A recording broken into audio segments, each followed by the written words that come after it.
अस्सलामुअलैकुम मोहतरम नाज़रीन दोस्तों, हज यात्रा से जुड़ी हुई बड़ी जानकारी सामने आ रही है। जानने के लिए आप इस वीडियो में बने रहें, वीडियो को ज़्यादा से ज़्यादा शेयर करें। मोहतरम नाज़रीन दोस्तों, हर मुसलमान के दिल में ये इरादा होता है कि अपनी ज़िंदगी में हज यात्रा ज़रूर कर ले। आपके दिल में भी ये इरादा है तो आप इस वीडियो को लाइक और कमेंट सेक्शन में आमीन ज़रूर लिखेंगे। अल्लाह तबारक व तआला से दुआ है कि हमें और आपको हज की सआदतैन से नवाज दे। अल्लाह तबारक व तआला से दुआ है कि हमारे और आपके वालिदैन को हाजी और नमाजी बना दे। मोहतरम नाज़रीन दोस्तों, कमेंट सेक्शन में आमीन ज़रूर लिख दें। ना जाने किसकी आमीन पर अल्लाह तबारक व तआला हमारी इस दुआ को कबूल कर ले। दोस्तों, बड़ी अपडेट सामने ये आ रही है कि झारखंड के हज यात्रियों के लिए रांची से ही जेद्दा के लिए सीधी उड़ान की मांग की गई है। राष्ट्रीय अल्पसंख्यक आयोग ने इस मांग को स्वीकार भी किया है। ऐसा मीडिया रिपोर्ट्स के अनुसार जानकारी आ रही है।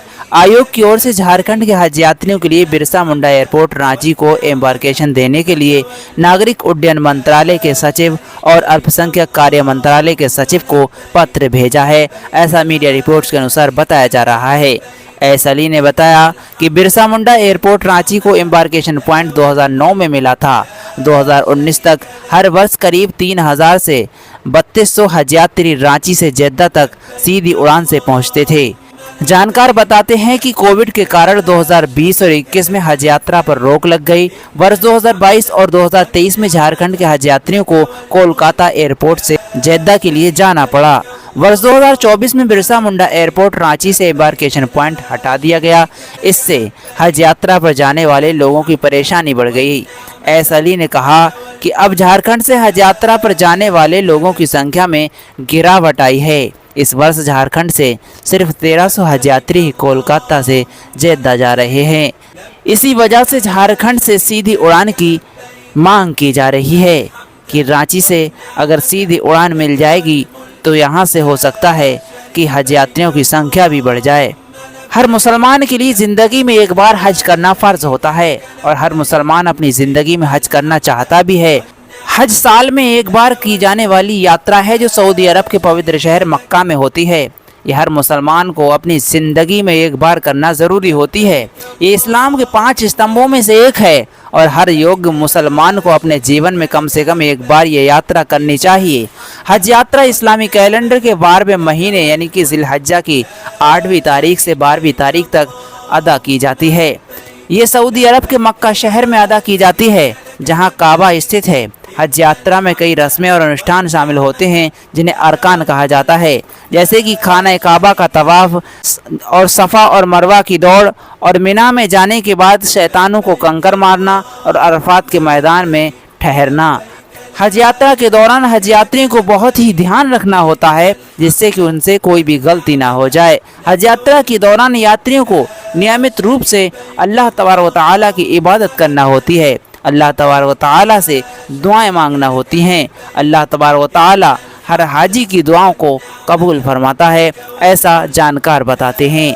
हज यात्रा के दौरान यात्रियों को दान देना चाहिए। हज यात्रा करते समय यात्री को अपनी शारीरिक और मानसिक रूप से तैयारी करनी चाहिए।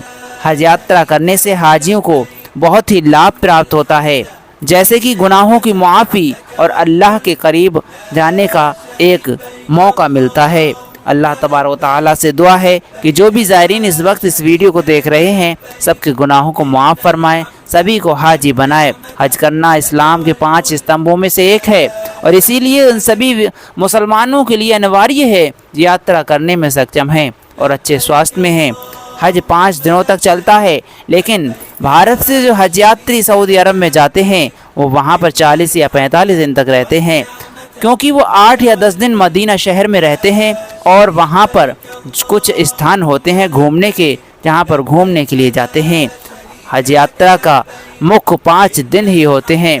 इस्लामी कैलेंडर के हिसाब से जिलहज्जा के महीने में ये हज यात्रा के अरकान अदा किए जाते हैं। दरअसल सऊदी अरब ने हज यात्रा 2025 के लिए एडवाइजरी जारी की है, जिसमें आधिकारिक अनुमति के बिना हज यात्रा करने वालों और उनकी मदद करने वालों पर भारी जुर्माना लगाने का प्रावधान किया गया है।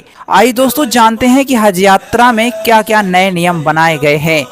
बिना अनुमति के हज यात्रा करने वालों से कितने रुपए का जुर्माना वसूला जाएगा, जानने के लिए आप वीडियो में बने रहिएगा। दोस्तों बता दें कि इस्लाम धर्म में पवित्र हज यात्रा चांद दिखने पर निर्भर करती है। हज यात्रा हर साल इस्लामिक कैलेंडर के आखिरी महीने जिलहज्जा में होती है। इस साल हज यात्रा 4 जून से शुरू हो रही है, इसका अनुमान बताया जा रहा है, लेकिन सही तारीख तो चांद देखने के बाद ही पता लगेगी। हज 2024 यात्रा 14 जून से 19 जून तक हुई थी। हज यात्रा 2025 को लेकर सऊदी सरकार द्वारा जारी की गई एडवाइजरी के अनुसार आवश्यक परमिट प्राप्त किए बिना हज यात्रा पर आए हज यात्रा करने वाले यात्रियों पर जुर्माना लगाया जाएगा। ये नियम उन वीज़ा धारकों पर भी लागू होता है जो बिना आधिकारिक अनुमति के निर्धारित अवधि के भीतर मक्का या अन्य पवित्र स्थलों में प्रवेश करते हैं। इस जानकारी को बहुत गौर से देख लें। नए नियमों का उल्लंघन करने पर दंड बहुत ज़्यादा है, जिसका असर न केवल हज यात्रियों पर पड़ेगा बल्कि अनधिकृत हज गतिविधियों में मदद करने वालों पर भी पड़ेगा।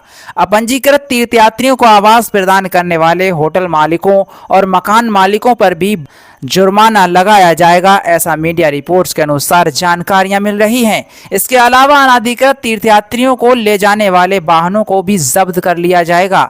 मोहतरम नाजरीन दोस्तों, इतना ही नहीं, हज के दौरान अवैध रूप से प्रवेश करने वालों और उनकी मदद करने वालों को भी कठोर परिणाम भुगतने पड़ेंगे, जिसमें सऊदी अरब से निष्कासन और फिर से प्रवेश पर 10 साल तक का प्रतिबंध शामिल है।